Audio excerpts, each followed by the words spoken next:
और तो ठाकुर जी की सेवा कर रहे हाँ। हैं। आज के प्रोग्राम में उपस्थित सभी श्रोताओं को नव वर्ष की शुभकामनाएं। ईश्वर से प्रार्थना करता हूं कि यह वर्ष आप सभी के लिए शुभ हो। आज हम श्री भागवत गीता के पंचम अध्याय के श्लोक 21 से 29 का पाठ एवं चिंतन करने जा रहे हैं, जिसमें आत्म संयम, वैराग्य और परम शांति का मार्ग बताया गया है। इन श्लोकों को का मर्म प्रस्तुत करने के लिए हमारे बीच श्री आर के व्यास जी उपस्थित हैं, जो गीता के गुण भावों को सरल और जीवन उपयोगी रूप में प्रस्तुत करते हैं। आइए हम सभी उनका हार्दिक स्वागत करते हैं। जय श्री कृष्णा व्यास जी, कृपया आप इस प्रोग्राम को आगे बढ़ाएं। जय श्री कृष्ण, जय श्री राधे। ओम गं गणपते नमः। गजाननं भूतगणादिसेवितं कपित्तजम्बूफलचारुभक्षणम् उमासुतं शोकविनाशकारकं नमामि विघ्नेश्वरपादपङ्कजं।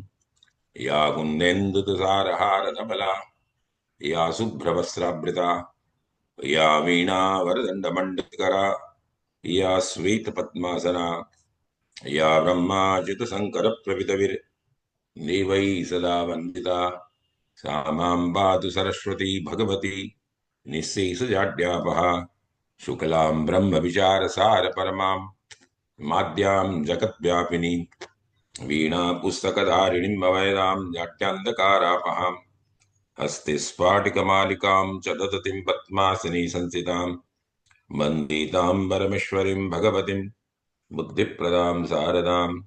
वसुदेवसुतं देवं कंसचाणूरमर्दनं देवकी परमानन्दं कृष्णं वन्दे जगद्गुरुं। वन्दे देववापतिं सुरगुरुं वन्दे जगत्कारणं। वन्दे पन्नगभूषणं मृगधरं वन्दे पशूनां पतिं वन्दे सूर्यशशाङ्कवन्दिनयनं। वन्दे मुकुन्दप्रियं वन्दे भक्तजनाश्रयजवरदं। वन्दे शिवं शङ्करं। गुरुर्ब्रह्मा गुरुर्विष्णु गुरुर्देवो महेश्वर, गुरुसाक्षात् परं ब्रह्म, तस्मै श्री गुरवे नमः। ओम परमात्मने नमः। नारायणं नमस्कृत्यं नरं चैवं नरोत्तमं देवी सरस्वतीं व्यासं ततो जयमुदीरये। श्रद्धालु भक्तजन, गीता मंथन के इस ज्ञान सत्र में पधारे हुए सभी जनों का सादर जय श्री राधे कृष्ण। भगवान श्री कृष्णचंद्र की, भगवती राधा रानी की अहेतुक कृपा के कारण ही हम श्रीमद् भगवत गीता के 5वें अध्याय के गीता मंथन ज्ञान सत्र में प्रवेश कर रहे हैं। अभी तक भगवान ने अपने मुखारविंद से जीवों के कल्याणार्थ कर्मयोग के अंतर्गत और कर्म संन्यास योग का विशद वर्णन करते हुए, विभिन्न सूत्रों का प्रतिपादन करते हुए जीव के लिए ये बताया है कि जब तक हमारे कर्म निष्काम नहीं बनेंगे, हम यज्ञार्थ कर्मों का संपादन नहीं करेंगे, हम लोक रंजन सर्वभूत हिते रता का भाव नहीं रखेंगे, हमारे व्यक्तित्व में विराटत्व का भाव जब तक प्रवेश नहीं करेगा, तब तक हमारे कर्म अकर्म नहीं बनेंगे।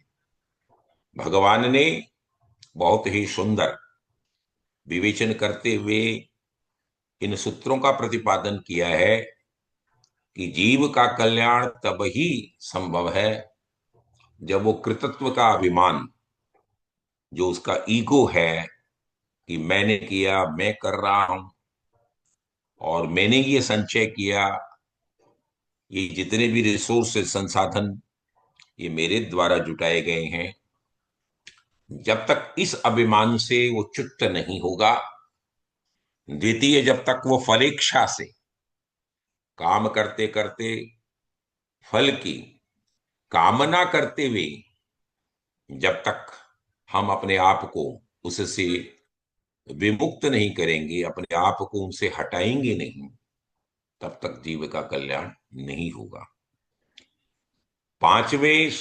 5वें अध्याय के 21 और 22वें श्लोकों को हम एक साथ लेंगे और उसमें भगवान ये प्रतिपादित करना चाहते हैं कि असक्त भाव कैसे आता है, अक्षय आनंद का भाव, अक्षय सुख का, अखंड का, अनंत सुख का अनुभव हम कैसे कर सकते हैं, और कैसे आदमी जिसको सुख मानता है वो अनंतोगतवा दुख में परिणत हो जाता है। तो ठाकुर ये प्रतिपादित करना चाहते हैं कि सच्चा सुख क्या है और झूठा सुख क्या है। वाय स्पर्शे स्वशक्तात्मा विन्द्यात मनियत सुखम स ब्रह्म योग युक्तात्मा सुखम अक्षय मश्नुते। बाहर के विषयों में आसक्ति रहित अंतःकरण वाला जो साधक है वो आत्मा में जो ध्यान जनित सात्विक आनंद है उसको प्राप्त होता है। कौन प्राप्त करता है? जो बाहरी सुखों से अनासक्त होता है, उसकी आसक्ति को त्यागता है। और अनंतोगत्वा वो क्या प्राप्त करता है? स ब्रह्म योग युक्त आत्मा, वो सतचित आनंद स्वरूप ब्रह्म जो है, परमात्मा है, उसके ध्यान योग में अभिन्न भाव से स्थित होता है और सुखम अक्षय, अक्षय सुख का, अखंड सुख का, असीम सुख का, अनंत सुख का अनुभव प्राप्त करता। अश्नुते ही ये ही स्पर्शजा भोगा दुख योनय एवते ही। जो इंद्रियों के सुख और विषयों के संयोग से उत्पन्न वाले जो भोग हैं, उनके द्वारा जो उसके अंदर में ये मानता है कि मुझे सुख मिल रहा है, वो अनंतोगत्वा दुख का कारण, दुख यो नया एवते, वो दुख के हेतु बनते हैं। आद्यंतवंत कौन्तेय न तेसु रमते बुध है। कौन है आदि और अंत वाले जो अनित्य हैं? हे अर्जुन, बुद्धिमान विवेकी जन उसमें कभी भी रमण करते ही नहीं है। उन झूठे सुखों के अंदर में वो अपने आप को प्रवेश नहीं करते। इसका गुणार्थ तो क्या भाव है? यहां पर ठाकुर सच्चे सुख और झूठे सुख का साथ साथ वर्णन कर रहे हैं। वाह्य स्पर्शे स्वशक्तात्मा, जो वाह्य स्पर्श में अनासक्त है, जो उससे अटैच नहीं होता है।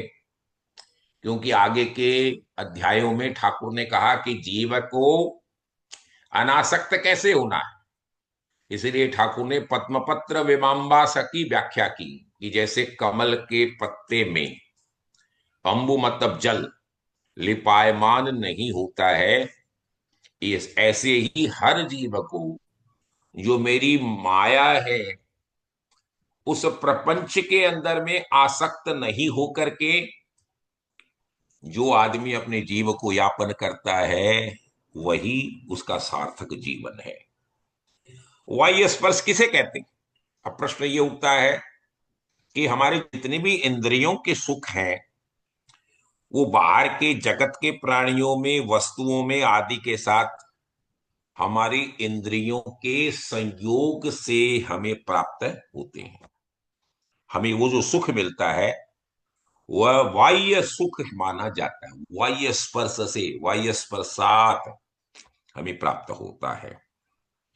जैसे हमारी 5 विषयां हैं जिसमें शब्द है, स्पर्श है, रस है, रूप है और गंध है। ये हमारे बाह्य भाव है। इन 5 ज्ञानेंद्रियों के माध्यम से हम जो बाह्य सुखों को प्राप्त करते हैं वो बाह्य सुख कहलाता है। संसार में जो असंख्य वस्तुएं हैं, जो हमें असंख्य भोग दिखते हैं, मटेरियलिस्टिक वर्ल्ड में हम जहां जहां ये हम आभास करते हैं, ये मूल रूप से इन्हीं 5 विषयों से इनका लगाव है, जुड़ाव है, अंतर युक्त है। तो पांच इंद्रियों का जब विषयों से संस्पर्श होता है तो उससे जो अनुकूल वेदना संवेदनाओं की रचना होती है, तब हमें लगता है कि हमें सुख प्राप्त हो रहा है। और उससे अनुकूल वेदना होती है तो हम सुख, और प्रतिकूल वेदनाएं, प्रतिकूल संवेदनाओं का संचरण होता है, तब हम उसे बोलते हैं कि हमें दुख मिल रहा है। तो विषयों के संसर्ग से जो अनुकूलता का बोध होता है, उस अनुकूलता के बोध में कई बार प्रतिकूलता अंडरलाइंड अंदर में वो छिपी हुई है, हमें दिखती नहीं। क्योंकि अनंतोगत्वा आप एक स्टेज के बाद में, जैसे आपको रस से आनंद प्राप्त हुआ, आप एक रोटी, दो रोटी, तीन रोटी, चार रोटी खाएंगे, या कोई एक, दो, तीन, चार मिठाई प्राप्त करेंगे, लेकिन एक स्टेज आएगा, एक स्तर आएगा कि उसके बाद आप में अनिच्छा प्रकट होगी। और यदि आप उस गति को कंटिन्यूअस रखेंगे तो जहां सुख अनुभव प्राप्त होना है वो दुख में परिणति हो जाए, आपको तकलीफ देगा। तो एक स्टेज में तो ये बाह्य स्पर्श से जो उत्पन्न होने वाले जो सुख हमें दिखते हैं, वो अनंतोगत्वा लेटेंटली उनके अंदर में अंतर्निहित जो भाव है, उसके अंदर में दुख छिपा हुआ है, प्रतिकूलताएं छिपी हुई है। दूसरे श्लोक में ठाकुर क्या कहते हैं, तो जिसमें हम जब झूठा सुख समझ में आ गया, तब सच्चा सुख तो आसानी से समझ में आ ही जाएगा। तो ठाकुर क्या बोलते हैं कि बाह्य स्पर्श से मिलने वाले सुखों की अनुभूति जो तुम्हें इन पांच इंद्रियों से शब्द, स्पर्श, रूप, रस और गंध से जो प्राप्त होती है, वो सच्चे सुख का अनुभव नहीं कराती। तो सुख है कहां?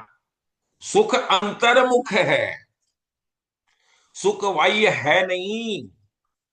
जीव हमेशा इस प्रपंच में भगवान की ये जो माया है उसमें फंस, और जब जीव उसमें फंसता है तब वो सुखों के स्पृहा की गति के अंदर में चलायमान होता है, और अनंतो गत्वा वो अपने जीव का कल्याण न कर करके ऊर्ध्व गति को प्राप्त न करके अधोगति की तरफ जाता है।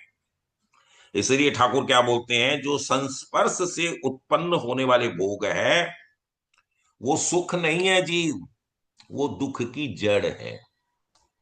क्योंकि अंतर्गत भाव उसका है कि वो तुम्हें प्राथमिक स्टेज में, प्रिमिटिव स्टेज में तुमको सुख का अनुभव कराती है, लेकिन अनंतो गत्वा तुम्हें दुख ही प्राप्त होता है। तो ये मनुष्य योनि को भोगाग्नि कहा गया कि भोग योनि है, और भोग योनि के अंदर में यदि आप इन विषयों से अपने आप को संयुक्त करके रखते हैं तो आपकी अधोगति होती है। जब तक हम अंतर्मुखी नहीं बने, क्योंकि हम क्या है, अमृतस्य पुत्र, हमारे वेद आदेश देते हैं कि जीव क्या है, वो भगवान का अंश है, ईश्वर जीव अंश अविनाशी। ममेवांशु जीवलोकी जीवभूत सनातन है, गीता के 15वें अध्याय में भगवान के मुखारविंद से ये वाणी है। तो जब मैं सतचित्त आनंद स्वरूप हूं, तो ठाकुर को हम क्या बात करते हैं, सचिदानंद स्वरूप। तो जीव क्या है, वो also by default computer language के अंदर में जब उसका अंश ही है तो वो भी सचिदानंद स्वरूप ही है। हम अपने स्वरूप को भूले हैं और बाह्य जगत के इन इंद्रियों से मिलने वाले सुखानुभूति के साथ में अपने को संयुक्त कर करके हम जिसे सुख का अनुभव करते हैं, सुख सुख मानते हैं, ऐसा आभास हमें होता है, वो अनंतोगत्वा दुख का कारण है।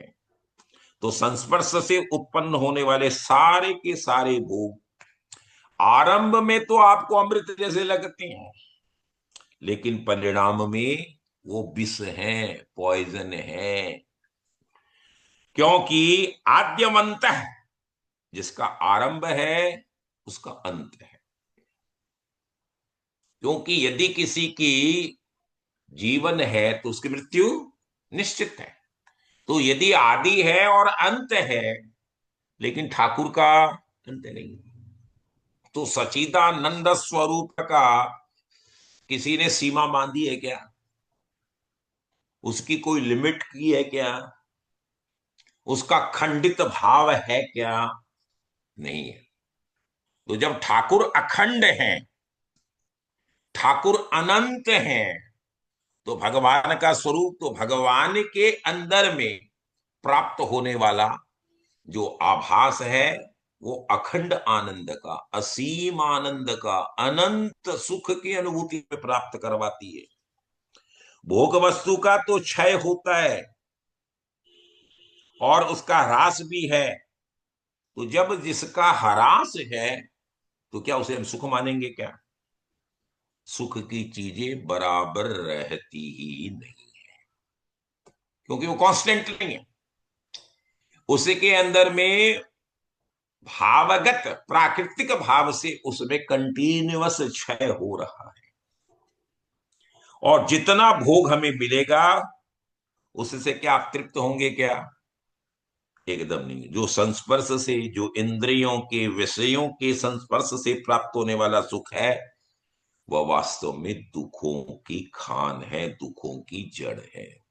ठाकुर ये बात बोलते हैं। तो जब जब तुम इस चीज को मानते हो कि जिसका आरंभ है उसकी समाप्ति है, तो हे जीव, तुम अपने आत्मोद्धार के लिए, अपने कल्याण के लिए किसमें अवस्थित हो? अपने स्वरूप में अंतर्मुख सुखों की अनुभूति की यात्रा को प्रारंभ करो। तो अंत के बाद फिर दुख ही दुख है। तो बंधन के साथ में सम उपसर्ग लगा हुआ है। देखिए क्या है? संबंध। अनंतोगत्वा उसका क्या भाव है? ये हमारे भाई है, ये हमारी पत्नी है, ये हमारा पति है, ये हमारे चाचा हैं। इन संबंधों के अंदर में जब संधि विच्छेद करते हैं तो अनंतोगत्वा उसमें बंधन है।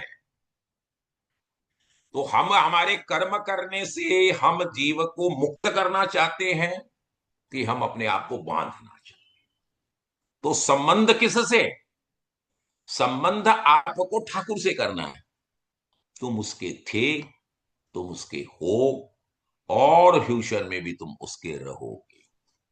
तो जब हम अपने स्वरूप में अवस्थित होंगे और इस बंधनात्मक जो हमारा संबंध है उससे अपने आप को हम अपलिप्त करेंगे, तब ही हमें अनंतोगत्वा अखंड, असीम और अनंत सुख का और आनंद का अनुभव होगा। क्योंकि ये बाह्य स्पर्श से मिलने वाले सुखों को अनंतोगत्वा दुख में परिणति भाव आएगा। तो ठाकुर क्या बोलते हैं? हे जीव, तुम संसार के लोगों के साथ, संसार की वस्तुओं के साथ अपना संबंध जोड़ना चाहता है या ठाकुर के साथ? तो भगवान से संबंध जोड़ने का, यहां देखिए, नेगेटिव से पॉजिटिव भाव को पकड़ना, ये है मंथन, ये गुणार्थ भाव है। तो ठाकुर क्या कहते हैं, इंगित क्या करना चाहते हैं? आपको नेगेटिव प्रिमिटिव डेफिनेशन बताते हुए ये बताना चाहते हैं कि तुम अपना संबंध ठाकुर से जोड़ो, परमात्मा से जोड़ो, जिसके तुम अंशी हो। भगवान से जोड़ा हुआ संबंध आपको मुक्ति देगा।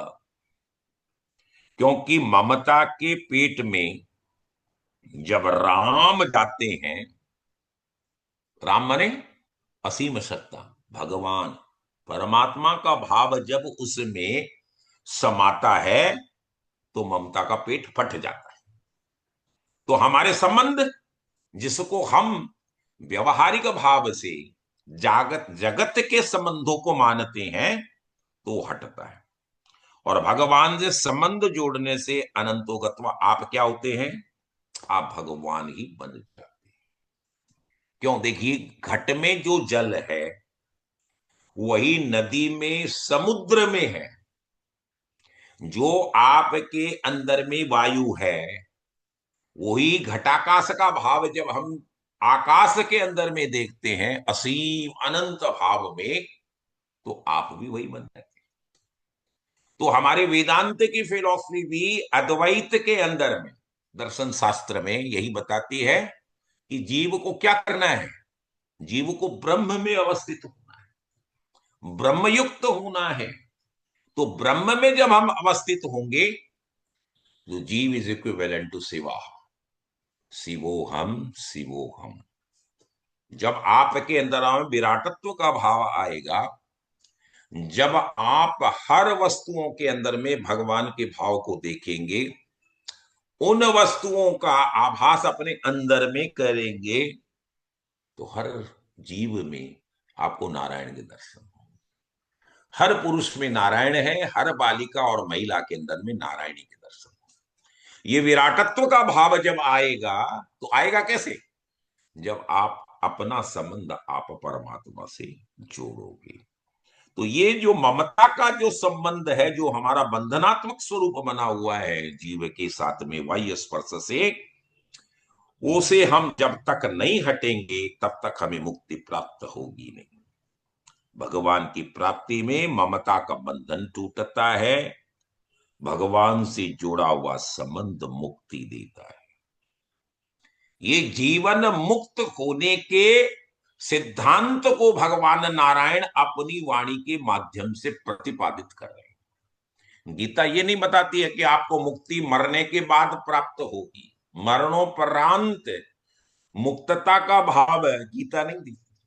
गीता जीवन मुक्त भाव को स्थापित करती है। आप रहते रहते इसी जीवन के अंदर में जीवन मुक्त का भाव अनुभव कर सकें, ये गीता का सूत्र है। विषयों को वायु इसीलिए कहा गया है कि ये हमारे अंदर नहीं है।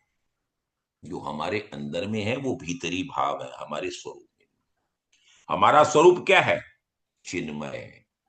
हमारा स्वरूप चैतन्य है, और ये सारे विषय बाह्य हैं।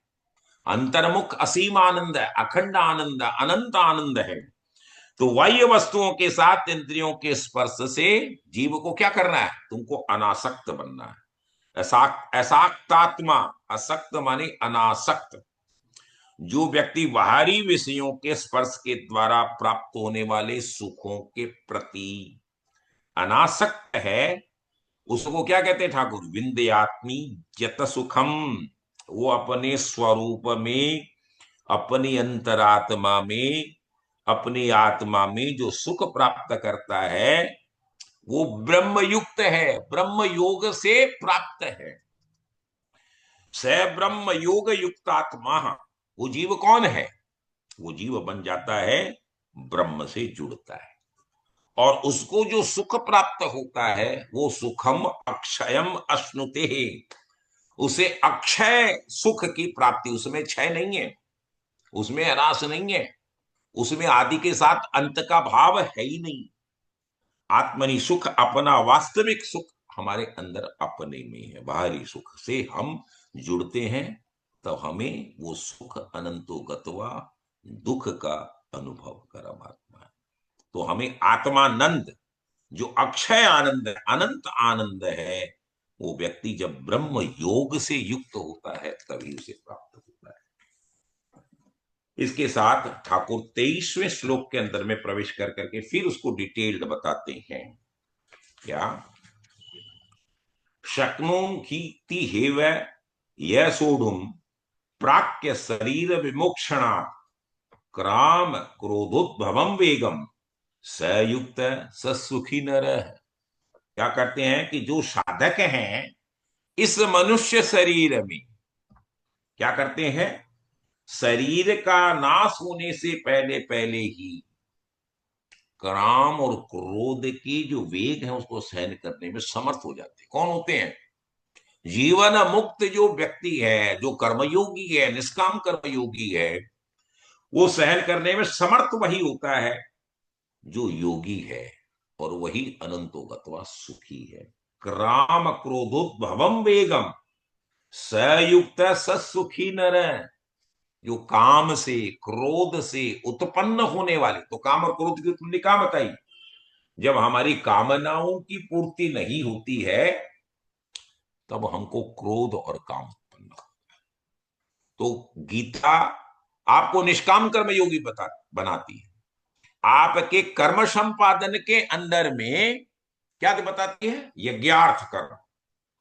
क्योंकि उसमें भाव क्या है, यज्ञ करने वाला आप देखिए, जब सुआ के द्वारा उसमें आहुति देता है तो क्या बोलता है, ओम अग्नये स्वाहा इदम न मम स्वाहा। मतलब मैं मेरे लिए यज्ञ नहीं कर रहा हूं ठाकुर, मैं इंद्र को भी अग्नि दे रहा हूं। न इदम मम है, उसमें श्लोक के भाव में यही है, ओम अग्नये न इदम मम स्वाहा। यज्ञार्थ भाव क्या है कि मैं अपने कल्याण के लिए नहीं, देखो जब समष्टि का कल्याण होगा तो व्यष्टि तो उसमें समाहित है। तो हमारा भाव विराटत्व का भाव है, लोक रंजन का भाव है, सर्वभूत हितेरता का भाव है। जब तक वो भाव नहीं आएगा तब तक जीव का कल्याण नहीं होगा, आपको अक्षय सुख की अनुभूति कभी प्राप्त नहीं होगी। तो शरीर के छूटने के पहले ठाकुर ने क्या कहा, इसी शरीर में, माने जब तुमको इस योनि के उत्तरार्ध पक्ष के अंदर में जब तुम जीव अपने इस कलेवर को छोड़ोगे, उसके पहले पहले मतलब जीवन मुक्तता का भाव तुम्हारे अंदर में इसी शरीर में, इसी योनि में प्राप्त हो जाना चाहिए। क्योंकि हमारी जितनी योनियां हैं वो सब भोगाग्नि, भोग योनियां हैं। केवल भगवान ने मनुष्य को ही कर्म योनि का भाव दिया है। स्वयं देवताओं को भी जो पद प्राप्त होता है उनकी भी टाइम लिमिट है, उनको भी अनंतो गत्वा भोग भोगने के बाद उनका पतन निश्चित है, उनको स्वर्गलोक छोड़ना पड़ता है।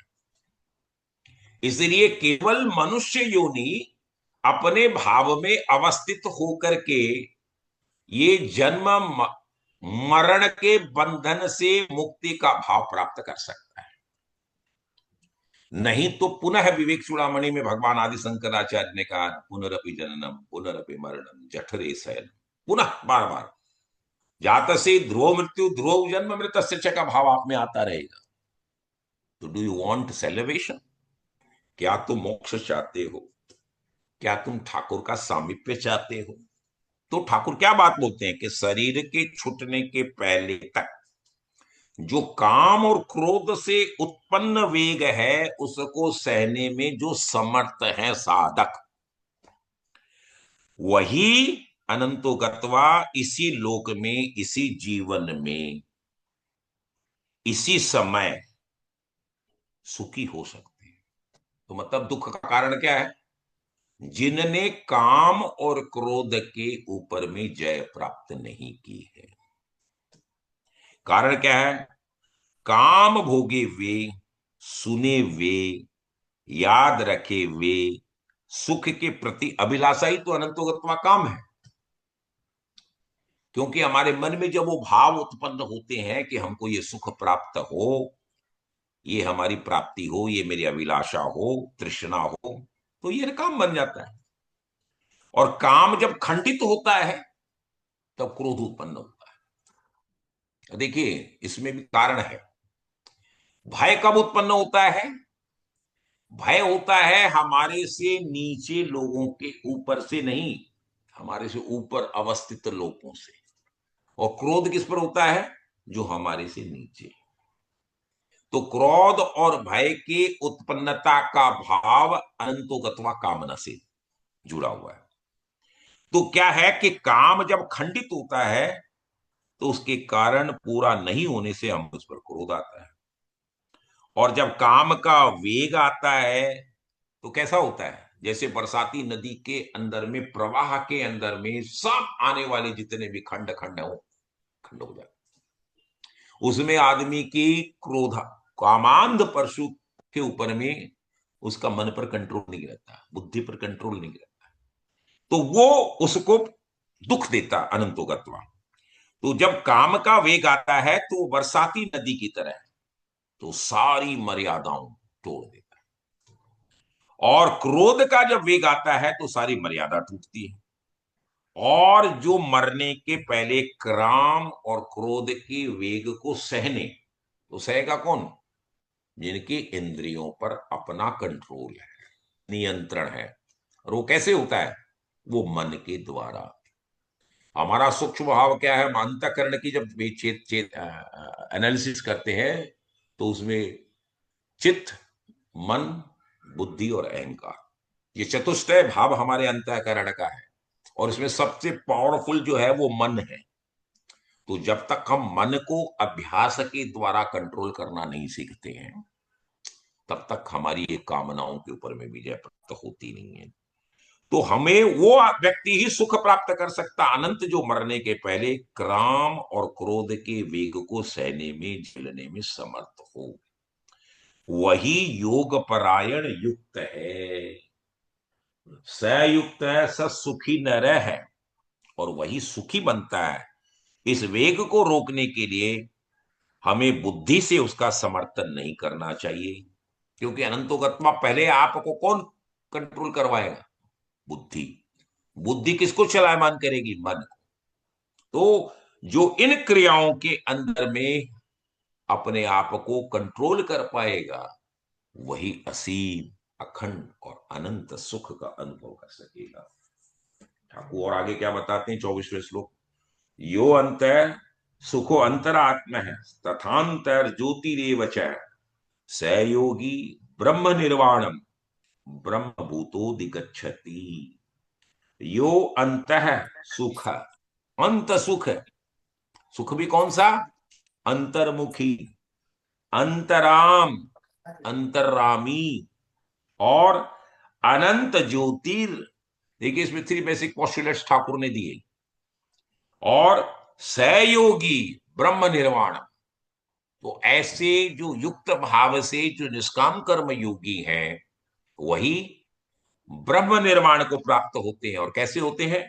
ब्रह्म भूतोदिगच्छति, वो परम शांति को प्राप्त करते हैं। क्योंकि शांति कहां है? अनंतोगत्वा ब्रह्म में अवस्थित भाव में। क्योंकि सतचित्त आनंद जब है, तो वहां भय नहीं है, वहां पर शांति, इटरनल पीस है। और वो इंटरनल पीस कैसे मिलेगी? अंतराम, अंत सुख, अंत ज्योति। तो अंत सुख का एक अर्थ है भीतरी सुख, और दूसरा अर्थ है वह व्यक्ति जिसका सुख उसके भीतर है। जैसे भगवान शिव, उनको वही जगत से कोई मतलब नहीं, वो हमेशा आत्मरमण करने वाले भगवान योगीराज है। ठाकुर श्री कृष्ण क्या है? योगेश्वर। भगवान शिव योगीराज, शिश्वेश्वर ये है। और वो कौन है? भगवान श्री कृष्ण नटवर, और ये नटेश्वर। कारण है कि वो अंतर्भाव में ही नीत रहते हैं। और वह व्यक्ति जिसका सुख उसके भीतर है, जो बाहरी सुखों के प्रति अनासक्त है, अनअटैच्ड है, जीवन का यापन हो रहा है, लेकिन उससे वो कभी भी विचलित नहीं होते। अंतराम, दूसरा भाव बताया अंतराराम, जो अपने ही भीतर में रमण करता है, जिनको बाहर जाने की कोई जरूरत नहीं। हमारे अंदर में सारा ब्रह्मांड समाहित है। क्योंकि ठाकुर ये बोलते भी हैं कि मैं तेरे हृदय, अर्जुन कहाँ हूं मैं? तुम्हारे हृदय में हूं। तो जो ये अनुभव करने लग जाता है, और हमारे मानस पटल के अंदर में, चिंतन में जब ये भाव आ जाता है, तब जब हम आंखें भी बंद कर लेते हैं, तो हमारे मानस पटल में जिस चित्र के प्रति आपका आकर्षण है, चाहे वो भगवान शिव है, भगवान राम है, भगवान कृष्ण है, या भगवती देवी है, हम उसी का दर्शन हमारे अंदर में करते हैं। आपको बाहर जाने की आवश्यकता नहीं। स्वयं ध्रुव की कथा जो आती है, उसमें भगवान नारायण जब प्रकट हुए, और ध्रुव की घनघोर तपस्या से छोटे से बालक के द्वारा जब भगवान ने देखा कि इसको बाह्य जगत का अनुभव ही नहीं है। गरुड़ासन भगवान अच्युत वहां पधारे हैं, ध्रुव को यह मालूम ही नहीं है कि साक्षात ठाकुर पधारे हैं, क्योंकि वो अपने अंतरात्मा में भगवान चतुर्भुज श्री नारायण का दर्शन कर रहा है और उसी में रमण कर रहा है, उसी की सुखानुभूति उसको प्राप्त हो रही है। तो ठाकुर ने देखा ये विचलित नहीं होगा, ये ब्रह्मयुक्त है, ये ब्रह्म में अवस्थित हो गया है, परमात्मा में लीन है। तो ठाकुर ने उसके मानस पटल के अंदर में जो चित्र दिख रहा था उसका आकर्षण किया, उसको जैसे ही विलुप्त करवाया तो ध्रुव बाहर खड़े होकर के देखा, अरे, क्योंकि जो मानस पटल में उसके अंतःकरण में भगवान का जो चित्र उसे दिख रहा था, जिसमें वो रमण कर रहा था, सुखानुभूति उसे हो रही थी, तो बाहर आंख खोल करके देखता है तो साक्षात नारायण गौरासन वहां खड़े हुए। तो सिचुएशन ऐसा है कि जब अनन्या चिंतयन्तु माम, जब अनन्य भाव से हम भगवान का चिंतन करते हैं जिस भी स्वरूप में हो, तो वो आपको आनंद आंतरिक देता है। और अंतर ज्योति का भाव क्या है? जिसके ज्ञान की भी ज्योति भीतर ही है, बाहर नहीं है, जो दूसरों पर पराधीन नहीं है। क्योंकि बाह्य जगत की जो भी ज्योतियां तुम्हें दिख रही है वो जड़ है, क्योंकि ठाकुर ने इसी के अंदर में अपरा और परा दो प्रकृति का भाव बताया। अपरा में जड़ प्रकृति का भाव, पांच भौतिक स्वरूप में जो हमारे फाइव एलिमेंट है वो बताए, और तीन मन, बुद्धि और अहंकार, उसको उन्होंने जड़ प्रकृति कहा है। और अपरा, ये अपरा प्रकृति है, और परा प्रकृति में भगवान ने कहा मेरा चैतन्य भाव, जिसको हम आत्मा कहते हैं। तो क्या भाव है कि हमारा चैतन्य भाव अंदर में है, जो पराधीन नहीं है, जिसके भीतर ही सुख का स्रोत उमड़ रहा है। जैसे आप कुएं का जल निकालते हैं, निकालते निकालते क्या होता भाव? वो निर्मल बन जाता है। इसका भाव क्या है कि जब आप स्वयं दूसरे को सुख देना प्रारंभ करते, तो हे कर्मयोगी, जब तुम तुम्हारे कार्य का संपादन करो, जो संसाधन मैंने तुम्हें दिए हैं, वो चाहे बौद्धिक है, चाहे कार्मिक है, चाहे भौतिक तत्वों से तुम्हें जो भी उपलब्धता मेरे द्वारा परमात्मा ने प्राप्त करवाई है, जब उनका उपयोग तुम जन कल्याणार्थ करना प्रारंभ कर देते हो, तब ही तुम्हें अनंतोगत्वा सुख का अनुभव होता है। तो कैसे ही है? जैसे वो हृदय से उसको, जैसे कुएं में हम जल निकालते जाते हैं तो जल घटता नहीं है, बढ़ता जाता है, वो कंटिन्यूअस उसके अंदर में बढ़ेगा। वैसे ही हृदय से जब सुख निकाल निकाल कर करके हम सुख सबको बांटते हैं। इसलिए ठाकुर ने यज्ञ के अंदर में बहुत विस्तृत जानकारी ठाकुर ने 14वें अध्याय में दी थी कि तुम द्रव्य यज्ञ करो, तुम ज्ञान यज्ञ करो। कई तरह के यज्ञ भगवान ने संपादन करवाए, बताए, डिफरेंट टाइप्स ऑफ यज्ञ देयर, डिटेल्ड देयर। तो ठाकुर ने कहा अनंतोगत्वा ज्ञान यज्ञ के अंदर में बहुत प्रसन्न होता हूं। क्यों?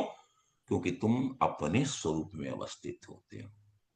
जिसका ज्ञान भीतर है, जो बाहरी प्रकाश का मुखापेक्षी नहीं है, वो बाहर देखना ही नहीं चाहता है, उसका अंत है सुख बढ़ता चला जाए, उसे असीम अनंत अखंड आनंद का अनुभव होता है। क्योंकि ब्रह्म को हम सचिदानंद स्वरूप जब मानते हैं, सतचित्त आनंद स्वरूप है, तो हम ठाकुर के अंशी है। लड़दादा, पड़दादा, सड़दादा, आप जो भी मानिए, हम कहां से आए? हम ऋषियों से आए। ऋषि कहां से आए? परमात्मा से आए। तो हमारा अनंतोगत्वा जो संबंध कहां है, हमारा डीएनए कहां से? It all comes from almighty. जब ठाकुर से हम निकले हैं, जब उसकी सत्ता असीम है, अनंत है, उसकी सुख राशि जो है वो अमल है, चैतन्य है, तो मैं भी वही हूं ना। तो आनंद हमारा भीतर है, जिसकी सत्ता भीतर है वही सच्चिदानंद है। वह योगी ब्रह्मभूत योगी है, ब्रह्म निर्वाण गच्छति ही, उसको ही ब्रह्म निर्वाण प्राप्त होता है। ठाकुर ये बात बोलते हैं क्योंकि ब्रह्मविद ब्रह्मेव भवति, जिसने ब्रह्म को जान लिया है वह ब्रह्म हो जाता है। ब्रह्म की परिभाषा यतियों की है, सन्यासियों की है। भक्तों की परिभाषा उसे भगवान बनाती है। इसीलिए जब हम भक्ति में अनुष्ठित होते हैं तब उसे हम भगवान कहते हैं। और परात्पर ब्रह्म की परिभाषा जो है वो यतियों की, सन्यासियों की है। हमारे गृहस्थियों के लिए, वानप्रस्थियों के लिए, ब्रह्मचारियों के लिए, सन्यासियों के लिए उसका रूपांतरण भाव है। जो सच्चिदानंद स्वरूप हो गया है वही ब्रह्म हो गया है। दैट इज जीवा इज इक्विवेलेंट टू शिवाहा, शिवोहम शिवोहम शिवोहम। इसलिए ब्रह्म जो हो गया है उसको कहीं दूसरे जगह जाने की आवश्यकता है क्या? नहीं। तो क्या कहते हैं ठाकुर? ब्रह्म निर्वाण अधिगच्छति। वो साक्षात ब्रह्म में अवस्थित हो गया, ब्रह्म में मिल गया। जो घड़े में, कुंभ में जल था और जो समुद्र और नदियों में जो जल था, is there any difference between the water in that kumbha और that water is sea, ocean? जो प्रशांत भाव से बहने वाला जो है, तो देर इज नो डिफरेंस। हम उसको अलग अनुभव करते हैं क्योंकि हमने उसको नामी माना है, हमने उसको लिमिटेड भाव में माना है।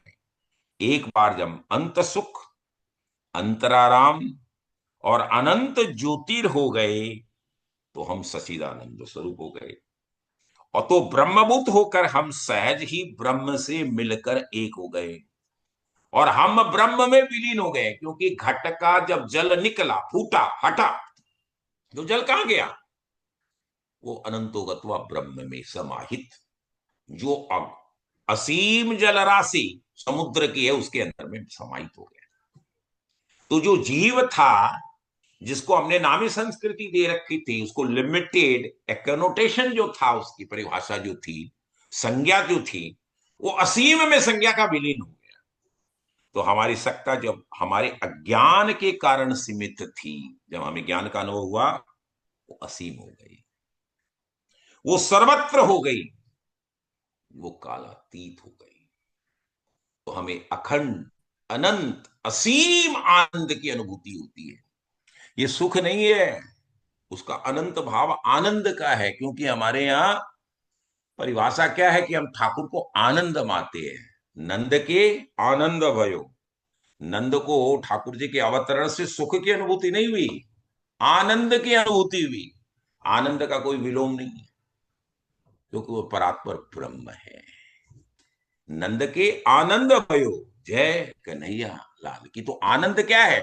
असीम है, उसकी कोई सीमा नहीं है, लिमिटलेस सिचुएशन ऐसा है, इसलिए वो अनंत है। अब हम 25वें श्लोक के अंदर में प्रवेश कर रहे हैं। लभंते ब्रह्म निर्वाण ऋषया क्षीण कलमशः छिन्न द्विधा यतात्मानम सर्वभूत हिते रता। देखिए ठाकुर कितना सुंदर भाव प्रतिपादित कर रहे हैं इस श्लोक के माध्यम से कि जिनके सब तरीके के पाप नष्ट हो गए। क्षीण कलमशः, कलमश मतलब गंदगी, पाप। और क्या है? छिन्न द्विधा, जो द्वंद्व से ऊपर उठ गए हैं, जिन्होंने उनको हटा दिया है, छिन्नता का भाव हटाया है, जिनके सब संशय ज्ञान के द्वारा निवृत्त हो गए हैं। सर्वभूत हिते रता, जो संपूर्ण प्राणियों के हित में रत है, उनके कल्याण चाहता है, जन कल्याणार्थ उसका भाव, उसके भाव में स्थित है। यतात्मानम, जिसका मन जीता हुआ। ऐसे योगी कौन? निष्काम कर्म योगी, निश्चल भाव से वो परमात्मा में स्थित होते हैं। और ऐसे ही योगी ऋषय खलाने वाले ब्रह्मवीता ऋषि हैं, वो ब्रह्म निर्वाण अधिगच्छति, उनको ही परम शांति, परम ब्रह्म का प्रशांत शांति का अनुभव होता है। अब देखिए ठाकुर गुणार्थ भाव इसमें क्या दे रहे हैं। अब यहां पर वर्ड आया है, कहीं पर सख्त ठाकुर के शब्दों का प्रयोग है मुनि का, कहीं पर है ऋषियों का। हमारे वेदांतिक फिलॉसफी में ऋषि किसे कहते हैं? ऋषि वो जिन्होंने मंत्रों को देखा। शब्दों ब्रह्म है, हमारे वेद के मंत्र जो हैं, हमारा प्रिमिटिव स्क्रिप्चर क्या है? वेद। वो कहां से निकला है? भगवान के श्वास से, निश्वास। इसलिए मंत्र को प्रकट करने वाले ऋषि नहीं है, मंत्रों को उद्भव देने वाले, उत्पत्ति करने वाले साक्षात परमात्मा परम ब्रह्म है। लेकिन जिन ऋषियों ने उनको अनुभव किया, मंत्र दृष्टा, एक मंत्र को जो देखा वो कहलाए ऋषि। और जिन्होंने भगवान की असीम अनुकंपा से एक से ज्यादा मंत्रों को अनुभव किया, उनको देखा, दृष्टा हुए, वो कहलाए महर्षि। ये शब्द हैं। इसलिए वे ऋषि, ऋषि ही ब्रह्म निर्वाण प्राप्त कर सकते हैं, जिनके सारे कलमश, जिनके सारे पाप क्षीण हो गए। अब बताइए पाप कैसे क्षीण होंगे? हमने गत सत्र में भी चर्चा की थी कि हमारे कर्म तीन होते हैं, क्रियमाण, संचित और प्रारब्ध। तो जो भगवान की कृपा से सर्वभूत हितेरता का, विराटत्व का भाव जब उनके अंदर में अवस्थित हो जाता है, तब क्या होता है? उनके क्रियमाण, उनके संचित कर्मों को भी वो पार कर जाते हैं। तीसरा स्टेज आता है प्रारब्ध, जो एक योनि से दूसरी योनि के अंदर में भी ट्रांसफर होता है और उसका फल हमें भोगना पड़ता है, चाहे वो पॉजिटिव है चाहे नेगेटिव। लेकिन जो ऋषि हैं, यहां पर ब्रह्मवेत्ता के लिए शब्दों का प्रयोग है, जो ब्रह्म में अवस्थित हैं। निष्काम कर्मयोगी भी ब्रह्मवेत्ता बन सकता है, जिनका भाव सर्वभूत हितेरता के अंदर में है। तो वो प्रारब्ध को भी सहज भाव से सह लेते हैं। कोई दुख भी आता है तो वो ये मानते हैं कि ये ठाकुर की कृपा है। हम जब तक इसका भोग के द्वारा क्षय न करें, तो अनंतो गत्वा, मुझे दूसरी योनि के अंदर में उस दुख को या सुख को, जो मेरे किसी पूर्व जन्म के किए हुए कर्मों के कारण जो रिपोजिटरी बैलेंसेस के अंदर में संचित से प्रारब्ध में ट्रांसफर होकर के आया हुआ है, तो मुझे पुनर्जन्म लेना पड़ेगा। ये प्रारब्ध को सहज भाव से अनुभव करना, ये ठाकुर की कृपा से ही होता है। और ऐसे ब्रह्मवेत्ता अपने ज्ञान के द्वारा सारे पापों को क्षय करते हुए उनको सहन कर लेते हैं। जैसे हमने लास्ट सत्र में भी चर्चा की थी कि स्वयं रामकृष्ण परमहंस देव ठाकुर को भी गले की कैंसर हुई। अब आप मान सकते हैं कि ऐसे परमहंस, जो साक्षात भगवती दक्षिणेश्वरी काली के परम अनन्य भक्त थे, जो स्वयं मां से वार्तालाप करते थे, ऐसे को भी किसी पूर्व जन्म के किए हुए प्रारब्ध में जो कर्म था उसका भी भोग भोगना पड़ा। लेकिन वो उसे विचलित नहीं है, क्योंकि उसे भी वो मां का कृपा ही मानते थे, क्योंकि ये कृपा प्रसाद है। हम यदि इसको सहन कर लें तो मेरा इसी जन्म के अंदर में ये संचित कर्म समाप्त होता है। तो ज्ञानी ऋषि हैं, वो ज्ञान की अग्नि से संचित कर्मों को, क्रियमाण कर्मों के कृतत्व के अभिमान को और त्याग कर फल की आशा को दग्ध कर देते हैं और प्रारब्ध को सहज ही स्वीकार कर लेते हैं। ऐसे पंडितों के सारे कलमस, ऐसे ब्रह्मविद्ताओं के सारे कलमस, सारे पाप क्षीण हो जाते हैं। और क्षीण होने से क्या होते हैं? वो फिर कर्म के बंधन से बंधती नहीं है, पुनर्जन्म उनका होता ही नहीं है। छिन्न द्वैधा शब्द अनेक प्रयोग यहां आया ठाकुर ने। कौन है ऐसे जिनको द्वंद्व में, द्वंद्व क्या है हमारे? सुख दुख, लाभ हानि, जय पराजय, हम इन द्वंद्वों के अंदर में फंसे हुए, ड्यूट्स के अंदर में। जीवक को इनसे ऊपर उठना होगा। मतलब समत्व योग युच्यते, गीता ये भी कहती है कि इनके अंदर में समता का भाव रखने वाला जीव ही योगी कहला सकता है, जो इनसे विचलित ना हो। ऐसा नहीं कि सुख में तो हम कुप्पा हो गए और दुख आया तो हमें दुख का अनुभव हुआ और हम क्रोधित हो गए। तो उन दोनों की सिचुएशनों में, द्वंद्वों के अंदर में जो सम रहते हैं, मतलब उनसे ऊपर उठ गए हैं, जिनकी सारी दुविधाएं, सारे संशय समाप्त हो गए, वो उनको भी भगवान की कृपा का ही प्रसाद मानते हैं। यतात्मान, जिन्होंने अपने मन, बुद्धि, चित्त और अहंकार पर अधिकार कर लिया है, उसको कंट्रोल कर लिया है, नियंत्रण कर लिया है, वैसे नियंत्रण करने वाले ही यतात्मा कहलाते हैं, क्योंकि वो योग युक्त हैं। योगी वही है जो इन द्वंद्वों से उठा हुआ है, राग और द्वेष से। हम या तो किसी में राग करते, ये मेरा, ये मेरा, ये मेरा, या जो हम प्राप्त नहीं किए, किसी से ईर्ष्या है तो हम उसे द्वेष करते हैं। हमारे दुख के यही दो प्रमुख कारण है। तो द्वंद्वात्मक सिचुएशनों से जब तक जीव अपने आप को ऊपर न उठाए, तब तक उसका पुनर्जन्म निश्चित है। और जैसे ही हम सर्वभूत हितेरता का भाव लिया, हम उसमें सहज हो गए कि सब हमारे हैं और हम सब में हैं और वो हमारे में है। जब ये विराटत्व का भाव आया, तो वह योगी अनंतो गत्वा ब्रह्म को प्राप्त करता है और उसे इटर्नल पीस प्राप्त होती है। 26वें श्लोक में हम प्रवेश कर रहे हैं। क्राम क्रोध वियुक्ता नाम यतिनाम यत चेतसाम अभी तो ब्रह्म निर्वाणम वर्तते विदितात्ममान। जो क्राम और क्रोध से रहित हैं, उनसे उठिए। और क्या है? यत चेतसाम, चित्त पर जिनका अधिकार है, कंट्रोल है, अभी तो ब्रह्म निर्वाणम वर्तते विदितात्ममान, परम ब्रह्म परमात्मा का जिनको साक्षात्कार हुआ है, विदितात्मान। विधि शब्द प्रयोग हमारे ब्रह्म के लिए आता है, वेदों के लिए आता है। वेद साक्षात नारायण है। तो ज्ञानी पुरुषों के लिए सब ओर से और परम ब्रह्म परमात्मा का ही परिपूर्ण भाव उनको आभास होता है। ब्रह्म निर्वाणम वर्तते, वो उनको मानते हैं ये चीज को। तो जो काम और क्रोध से विमुक्त हो गए, ये पहली शर्त है। क्योंकि जिनका जब तक ये भाव नहीं आया कि कामनाओं के अंदर में हमारा रति भाव है, तो जब वो खंडित हुआ तो क्रोध उत्पन्न, काम क्रोधोद्भवम। तो सिचुएशन ये है, उससे ऊपर उठना पड़ेगा। तो यदि हमको असीम आनंद की प्राप्ति करनी है, परम सुख की प्राप्ति करनी है, तो हमें उनसे विमुक्त होना पड़ेगा।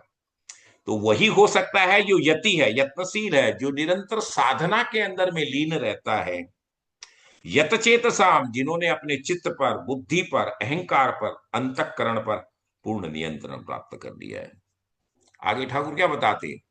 विदितात्म आत्मनाम, जिन्होंने आत्म स्वरूप होकर के ये जान लिया है, जो आत्मज्ञानी है, जो आत्मज है, जिन्होंने ये समझा है कि मेरे में और परमात्मा में, आत्मा में परमात्मा में कोई फर्क नहीं है। क्योंकि जो कुछ चल रहा है, जो कुछ हो रहा है, वो अनंतोगत्वा ठाकुर की कृपा से गुणों का गुणों में वर्तन हो रहा है। और हमारी प्रकृति ही ये सारे क्रियाओं का संपादन करवा रही है। हे जीव, तुम ये अभिमान मत रखो कि तुम कर रहे हो, यू आर नॉट डूअर। मैं तुमसे करवा रहा हूं, प्रेरक मैं हूं। तुम जैसे गुणों के द्वारा विचलित होते हो, सत्वगुणी है तो उसके कार्य संपादन की क्रिया अलग, राजसी है तो उसका क्रिया संपादन की क्रिया अलग, तामसी है तो उसके कार्य करने की शैली अलग होती है। तो जिन्होंने अपने आप को, अपने वास्तविक स्वरूप को जान लिया है, उनके लिए ब्रह्म निर्वाण चारों तरफ, ब्रह्म ही ब्रह्म। निर्वाण मतलब मोक्ष। कौन? इस योनि से, माने हम अपने जीवन मुक्तता के भाव को आभास करते हैं। अभी तो ब्रह्म निर्वाणम, उसको सब जगह ब्रह्म ही ब्रह्म दिखता है। वह सहज ही ब्रह्मनिष्ठ होता है, क्योंकि वो साक्षात ब्रह्म है। और उसके ब्रह्म निर्वाण खोजने के लिए उसको कहीं जाने की आवश्यकता नहीं है। साक्षात ब्रह्म निर्वाण खोजते हुए ऐसे यतियों के पास, ऐसे कर्मयोगियों के पास स्वतः ही चला के आ जाती है। 27वें और 28वें श्लोक को हम एक साथ लेंगे, और उसमें ठाकुर ने साफ कहा, स्पर्शान कृत्वा बहिर्वायाम चक्षुष संतुम तरोभ्रुवो प्राणपानो समो कृत्वा नासाभ्यांतर चारिण यतेन्द्रिय मनोर्बुद्धि मुनिर्मोक्ष परायण विगतिक्षा भय क्रोधो स यह सदा मुक्त एव स है। यहाँ पर ठाकुर ने ध्यान योग के 12 जो पातंजलि योग सूत्र के अंदर में प्राणापान वायु के द्वारा प्राणायाम की प्रक्रिया का जो भाव बताया है, उसका सूक्ष्म विवेचन भगवान ने इन 2 श्लोकों के माध्यम से किया है। इसकी विस्तृत चर्चा ठाकुर अनंतोक्त्वा हमें 6वें अध्याय के अंदर में ध्यान योग पर विशद वर्णन के सूत्रों को प्रतिपादित करेंगे, लेकिन सूक्ष्म रूप में यहां करते हैं। जो बाहर के विषय भोगों का न चिंतन करता हुआ स्पर्शान कृत्वा बहिर्वायाम, बाहर में और निकाल कर चक्षुर ननंतोरभ्रुवो, हमारे दोनों नेत्रों की भ्रिकुटी के बीच में अंतरे प्राणा पानो समोकृत्वा, हमारी 2 वायु है, प्राण और अपान। हम लेते हैं वो प्राण, हम छोड़ते हैं वो अपान। प्राण पानो समोकृत्वा, उन दोनों में समता का भाव। देखिए हर जगह समत्व योग उच्चते का भाव भगवान ने प्रतिपादित किया है, समता का भाव, इक्वालिटी। कृत्वा नाभ्यास नासाभ्यंतर चारिणो, नासिका के माध्यम से जो हम ध्यान करते हैं उसको यतेंद्रिय मनोर्बुद्धि मुनिर मोक्ष परायणा, जिनकी इंद्रियां मन बुद्धि जिन्होंने जीत ली है, मोक्ष परायणा, ऐसे मोक्ष परायण मुनि, यहां सत्य है मुनि का प्रयोग है। तो इच्छा भय विगत विगत इच्छा भय क्रोध हो, वो इच्छा से भय से और क्रोध से रहित हो गया है, वही यह सदा मुक्त एव स है, वो जीवन मुक्त है। उसको मरने के बाद मुक्ति प्राप्त होगी ऐसी बात नहीं है। वो जीते जी रमण महर्षि जो हमारे अत्यंत परम विद्वान ठाकुर की कृपा के ऐसे चलते जीव ब्रह्मनिष्ठ जो ऋषि, वे उन्होंने कहा कि तुमको जीवन मुक्त मनना है, मरने के बाद तो मुक्ति हर आदमी प्राप्त कर सकता है, तुम जीते जी मुक्ति को प्राप्त कर सको, उसका आभास प्राप्त कर सको, ये इन ध्यान योग की प्रक्रिया से भी यदि कर्म योगी प्राप्त करना चाहे, क्योंकि इस अध्याय का नाम भी है कर्म संन्यास, कर्म करते करते संन्यास का आभास, उसके त्याग का आभास जब तक न हो तो तुम प्राप्त नहीं कर सकते हो। इन श्लोकों के माध्यम से ठाकुर हमें अनंतोगत्वा ध्यान योग का महत्व बता रहे हैं। वायान स्पर्शान बहिर्कृत्वा, जो बाहरी स्पर्श हैं, जो मैंने कहा ना 5 इंद्रियों के द्वारा, उनसे बाहर जो है शब्द स्पर्श रूप रस गंध, इनको जो बाहर रख देता है, मतलब उसमें आसक्ति रहती ही नहीं है, और इनके बारे में वो मन में भी बुद्धि के द्वारा चिंतन नहीं करता है। तो अंतर रखा है इस पर मन को, जिन्होंने न जाने दे करके मन को उसमें अलग रखा हुआ है, उस पर कंट्रोल करके रखा हुआ है। यक्षुर चक्षुन्तरिभ्रुवो, दोनों चक्षु आंखों के मध्य में भ्रिकुटी के बीच में लगा करके अभ्यास करता है, साधना करता है। प्राणापान समोकृत्वा, जो वायु हम लेते हैं वो प्राणवायु, जो हम छोड़ते हैं वो अपान वायु। प्राण और अपान वायु जब हम सांस रोकते हैं तब हमारी क्या होती है प्रक्रिया, हमारे प्राणायाम में क्या है, जब हम सांस भरते हैं लेकर के तब हम उसको कहते हैं पूरक प्रक्रिया, और जब सांस लेकर के उसको हम रोकते हैं रखते हैं तब वो कुंभक प्रक्रिया होती है। उसको रोकने की प्रक्रिया का नाम पातंजलि योग सूत्र के अंदर में है कुंभक। और जब हम सांस छोड़ते हैं तो रेचक प्रक्रियाएं होती है। प्राणपान के द्वारा जो चलने वाली प्राणायाम विधि का जो वर्णन ठाकुर ने किया है, और जब सांस को हम बाहर ही रखते हैं तो वो वाह्य कुंभक प्रक्रिया मानी जाती है। तो नासाभ्यंतर चारिणों, प्राण और अपान वायु को रोक कर समान करके, दोनों को समान माने कुंभक को नाक के भीतर जो वायु संचार करती है वो, और उसको प्राणायाम के द्वारा निरुद्ध करने की प्रक्रिया जब ये ध्यान योग के माध्यम से करते हैं तो वो यति क्या करते हैं, यतेंद्रिय मनोर्बुद्धि मोक्ष मोक्ष परायणा, इंद्रिय मन और बुद्धि को नियंत्रित रखने वाला मुनि ही मोक्ष परायण हो जाता है, माने मोक्ष प्राप्त करता है। वो ब्रह्म में अवस्थित हो जाता है, उसको ब्रह्म निर्वाण प्राप्त होता है। विगत इच्छा भय क्रोधो, इच्छा पर जिसका नियंत्रण हो गया हो, जिसने भय को समाप्त कर दिया हो, जिसका कभी भी कोई क्रोध न आता हो, इच्छा भय क्रोध को जो मिटा करके साधना करता है, ऐसे मुनि स सदा मुक्त एव स, वो हमेशा मुक्त है। मुक्त कौन है?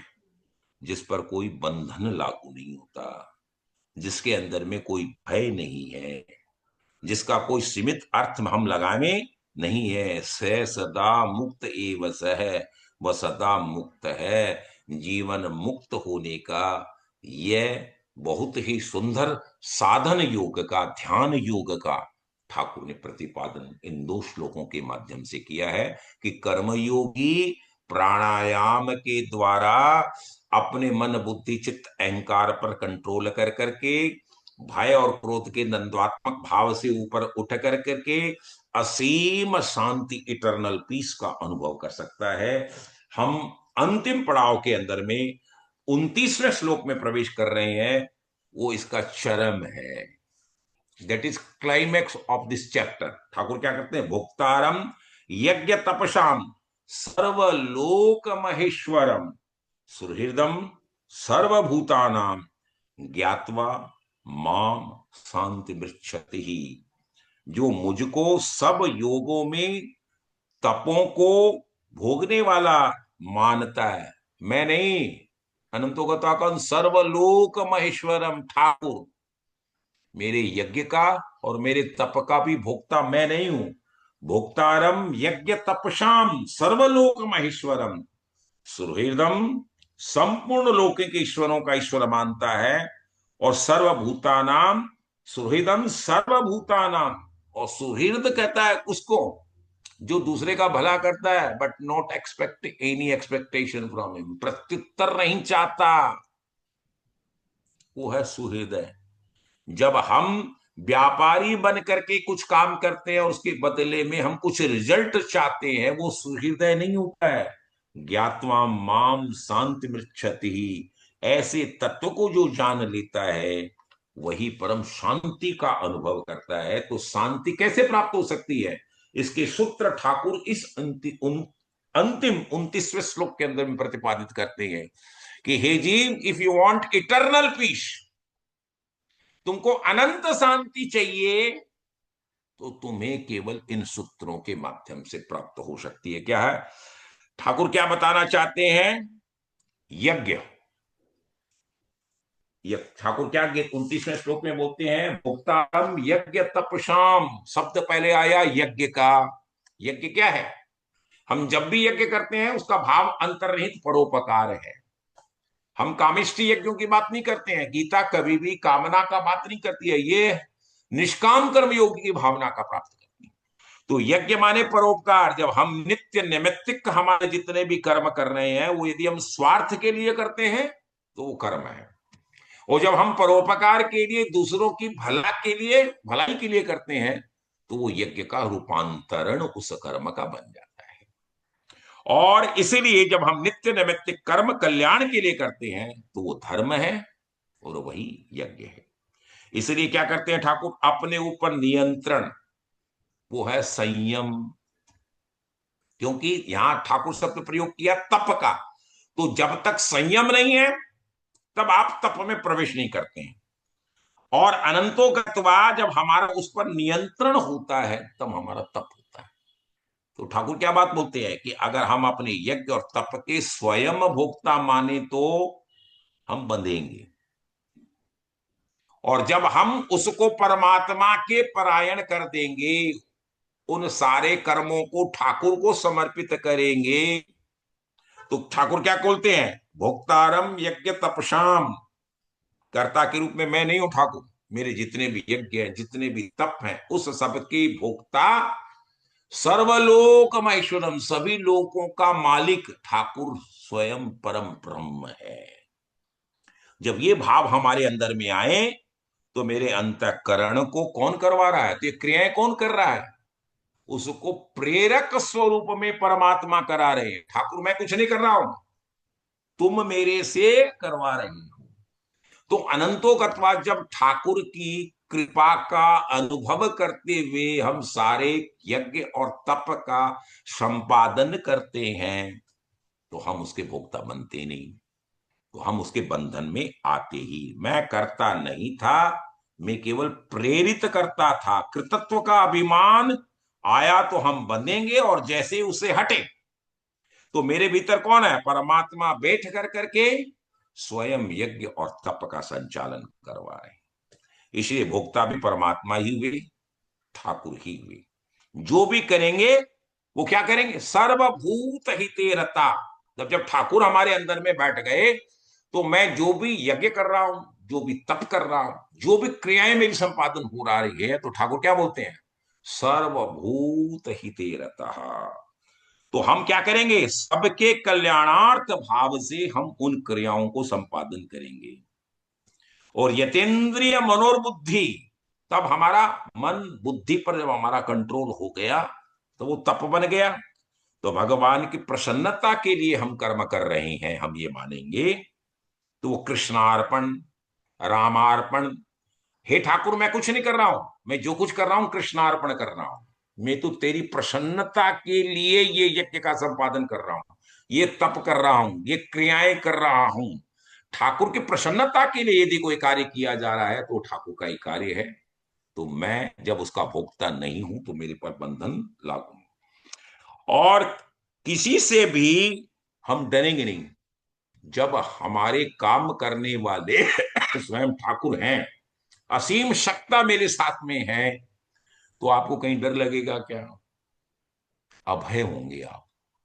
क्योंकि भगवती सरस्वती के भी श्लोक में आता है, या कुंदेन्दु तुषार हार धवला, या शुभ्राप्ता, या वीणा वरदंड मंडित करा, या श्वेत पद्मासना, या ब्रह्मा चित शंकर प्रकृतिवीर देवै सदा वंदिता।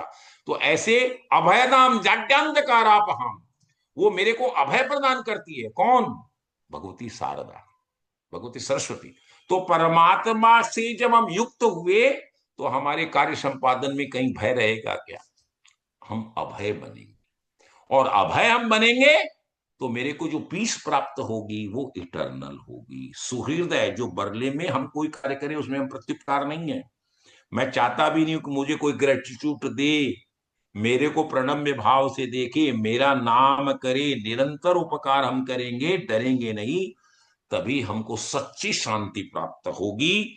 जिसके मन में लालसा है, जिसके मन में कामना है, जिसके अंदर में अभाव है, वो पूर्णता का अनुभव कर नहीं सकता। और पूर्णता वही है जब हम ठाकुर से युक्त होंगे, और हमारे कार्य करने के सारी संपादन क्रियाओं के अंदर में कृष्णार्पण मस्तु का भाव रहेगा।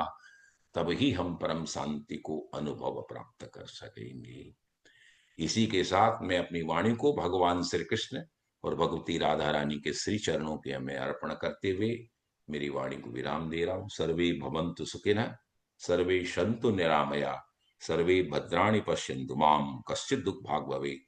ओम शांति, ओम शांति, ओम शांति। और अगले सत्र में हम छठवें श्लोक के अंदर में प्रवेश करें, जो हमारा कर्मयुग का क्लाइमैक्स है। हम धीरे धीरे उसकी तरफ चलेंगे। आप लोगों की कोई भी, यदि इस विषय में जो चर्चा हमने आज की है, कोई भी भ्रांतियां हो, कोई प्रश्न हो, तो आपका स्वागत है। जय जय श्री राधे, जय जय व्यास श्री जी, राधे। मैं ये जानना चाहता हूँ कि ये जो भाव मन में कैसे लाए? 5वें अध्याय तक हम पहुंच गए हैं, लेकिन ये कि मैं जो भी काम कर रहा हूँ प्रभु के लिए कर रहा हूँ, उनकी खुशी के लिए कर रहा हूँ, ये भाव मन में कैसे आए? जैसे प्राणायाम करने से, या उसमें मेडिटेशन भी इंक्लूड होना चाहिए? किस तरीके से भाव मन में आए? भी भाव जब तक आपके अंदर में डुअर का भाव है ना, विष्णुकांत जी, कि मैं कर रहा हूं, मैं कर रहा हूं, तब तक आप भगवान से युक्त हो नहीं सकते। जब आप ये मानोगे कि तुम नहीं हो, मैं हूं, मैं हूं, कौन? ठाकुर। तो कार्य संपादन की प्रक्रिया के अंदर में हमको कर्मों को ही ठाकुर पर समर्पित करना पड़ेगा, कर्म के फल नहीं। हमको कर्मों को समर्पित करना पड़ेगा कि ठाकुर मैं ये कर्म जो कर भी रहा हूं वो क्या कर रहा हूं, तुम मेरे से करवा रहे हो। I am merely a tool in the hands of almighty. मैं तो केवल पपेट हूं ठाकुर की भाषा के अंदर में। क्योंकि जब तक ये भाव नहीं आएगा, क्योंकि अर्जुन के अंदर में विषाद उत्पन्न हुआ है, कार्पण्य दोषो उपहत स्वभाव है, उसके स्वभाव में कायरता से, किससे, कौटुंबिक मोह से, कि हम्म, मैं मारूंगा। तो ठाकुर बोलते तुम मारेगा, अरे ये तो मरे हुए हैं। हम जैसे जैसे आगे सीढ़ी बढ़ेंगे, तो गीता के विराटत्व भाव में, जहां भगवान का विराट स्वरूप एकादश अध्याय में आया है, तो उन्होंने कहा है कि हे अर्जुन तुम क्या सोच रहे हो, तुम मारोगे इनको। मैं तो तेरे से तेरा विहत कर्म जो है, चातुर्वर्ण्यम मया सृष्टम गुण कर्म विभाग से है, तेरे डीएनए के हिसाब से जो तेरे को कर्तव्य मैंने दे रखा है उसका संपादन तुम करो। मय वेता नियता पूर्वमेव निमित्त मात्रम भव सव्य साचिन। हे लेफ्ट हैंडर, तुम सव्य साची हो ना। गांडीवधारी तुम देखो, ये जयद्रथ, ये कर्ण, ये दुशासन, ये दुर्योधन सब मरे हुए हैं मेरे विराट भाव में। देखो ये सारी प्रकृति मेरे में है, तुम क्या कर रहे हो, तुम कुछ नहीं हो। वासुदेव सर्वम मम। ठाकुर 7वें श्लोक के अंदर में अपने वाणी से बोलते हैं, स महात्मा स दुर्लभ। क्योंकि वासुदेव श्री कृष्ण मतलब परम ब्रह्म, वही सब कुछ है। तुम ये सोचते हो कि मैं करता हूं, कुछ नहीं करते हो तुम। मेरी प्रकृति तेरे से करवाती है। तुम्हारे जैसे गुण होते हैं, उन गुणों के द्वारा इंद्रियों का इंद्रियों में वर्तन होता है। तुम कभी भी हो ही नहीं। तो जब तक ये भाव हमारे अंदर में है, डूअर का, कृतत्व का, तब तक हम तो, हमारी पहली शर्त क्या है, I am not a doer. आप जब भी संसाधन आपके पास 100 करोड़ रुपए है और आप बोलते हैं मैं कारखाना चला रहा हूं, मैं कर रहा हूं, कुछ नहीं। जैसे ही प्रिंसिपल ऑफ ट्रस्टीशिप कम्स, कि मेरे पास ये संसाधन भगवान के दिए हुए हैं, मैं इन वेल्थ का, इन रिसोर्सेज का ट्रस्टी हूं, न्यासी हूं, इसका अनंतोगत्वा मालिक मैं नहीं हूं, परमात्मा है। और the principle of trusteeship comes into play, आपके काम करने की प्रवृत्ति चेंज हो जाएगी। मैं तो कुछ नहीं कर रहा हूं। You are provided air condition chamber, driven car, with all facilities in your house hold. Because तुम इस वेल्थ को सही ढंग से मैनेज कर सकते हो, इसलिए ठाकुर तुमको उस पोस्ट पर बैठाते हैं। हम एक पियोन को 15,000 20,000 रुपए महीने की सैलरी देते हैं, और एक हमारा सीओ, सीएफओ, सीआरओ जो बनता है, उसको हम 5 लाख, 3 लाख, 4 लाख, 2.5 लाख रुपए महीने की सैलरी देते हैं। बड़े बड़े कॉर्पोरेट हाउसेज में 1-1 करोड़, 1.5-1.5 करोड़ रुपए महीने की सैलरी आ जाती है। क्यों? दो हाथ दो पांव उनके भी है, क्योंकि उनकी कैपेसिटी है उन रिसोर्सेज को सही ढंग से मैनेज करने। तो ठाकुर ने आपको 1,000 करोड़ का वेल्थ इसलिए दिया है कि आई फील कि Vishnukant is an appropriate person to manage the wealth of 1,000 crore. तुम ये सोचते हो कि मेरी ओनरशिप इन रिसोर्सेज की है, ये तेरी मूर्खता है।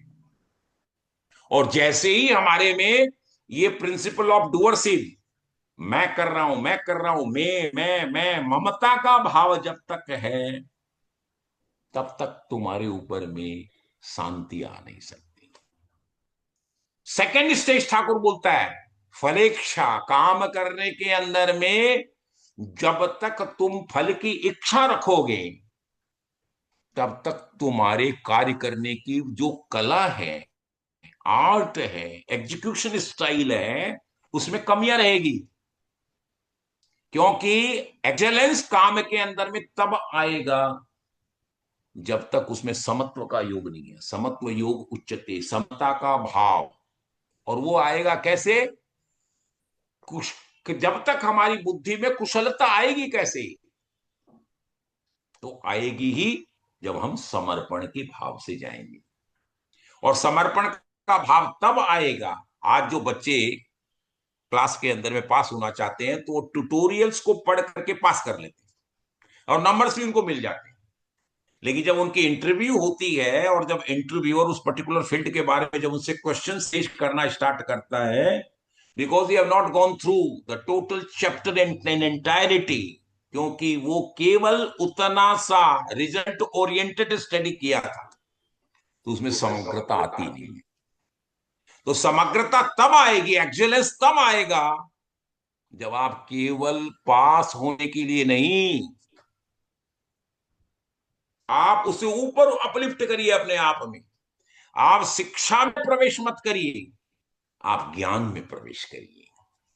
और जब हम इन बिटवीन द लाइंस का जो गुणार्थ भाव भगवती राधा रानी की कृपा से जो हम विवेचन इन सत्रों में कर रहे हैं, वो भाव तो इसमें नहीं लिखा हुआ है। हम उनके इन बिटवीन द लाइंस के अंदर में जब तत्व विवेचन को ढूंढते हैं, तो बिना भगवती के कृपा के, भगवान की कृपा के इस सत्र में प्रवेश ही नहीं हो पाता। आज आप हम लोगों ने 60 या 65 लोगों का एक ग्रुप बना रखा है और 5 6 7 आदमी इसमें प्रवेश करते हैं। जूम के द्वारा 27 28 30 और 35 लोग इसके विवेचन को सुनते हैं। तो क्या सीमा यहां तक ही है क्या? जब तक भगवान की कृपा उनमें नहीं होती है, तब तक उस क्षेत्र के अंदर में स्वयं द्वारपाल के रूप में ठाकुर बैठे हुए हैं, वो उनको एंट्री पास ही नहीं देता है। ये कृपा केवल उसकी है। ये कोई विवेचन आर के व्यास नहीं कर रहा है। हम तो केवल पपेट हैं, टूल है।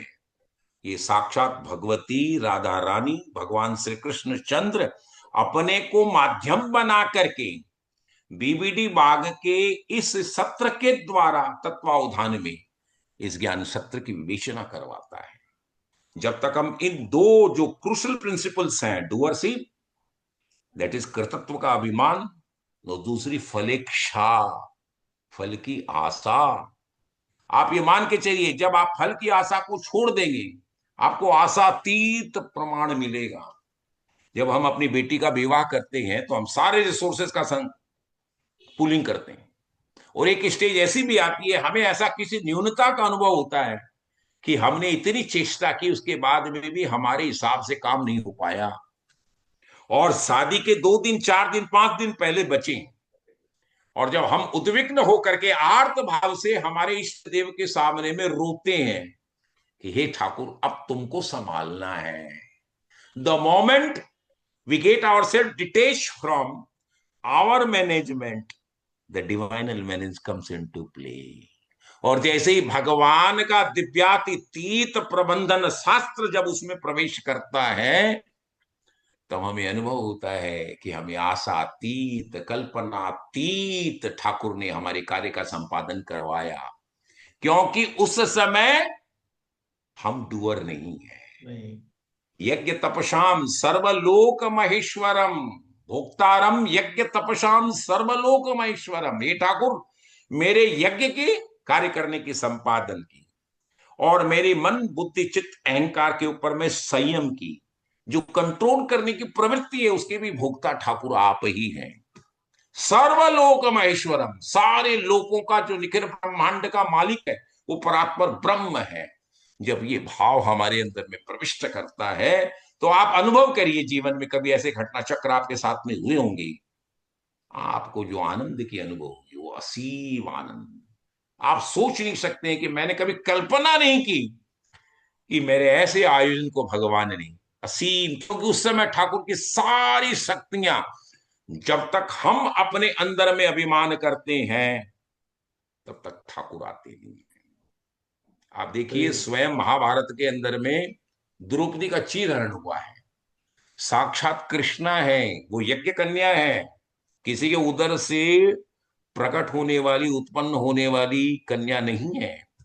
द्रौपदी यज्ञ कुंड से उत्पन्न हुई भद्रकाली है, और भगवान की सहचरी है, सखा है, उसका नाम कृष्णा है। ये कृष्ण है, वो कृष्णा है।